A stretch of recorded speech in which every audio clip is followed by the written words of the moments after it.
രാവിലെ തന്നെ ചായ കുടിച്ചു കഴിഞ്ഞപ്പോൾ ഞാനടുത്ത് കഴിക്കാൻ എന്താണെന്ന് നോക്കിയപ്പോൾ ഇഡ്ഡലി. അപ്പോൾ പിന്നെ ദോശത്തിന് മാവിരിക്കുന്നു. അപ്പോൾ ഞാൻ ദോശയിലൊരു പരീക്ഷണം നടത്താൻ ഓർത്തു.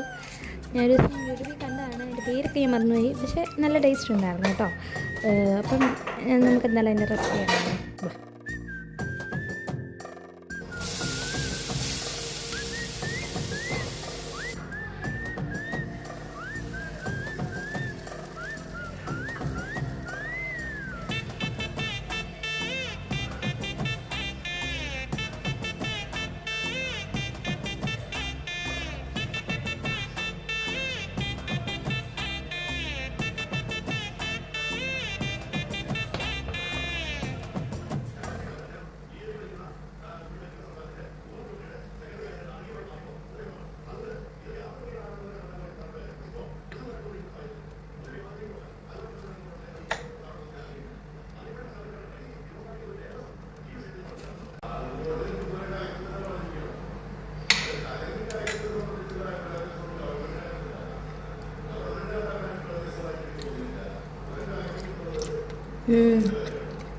എരിവുണ്ട്, നിങ്ങളുടെ ഇഷ്ടത്തിന് എരിവ് തരണം കേട്ടോ.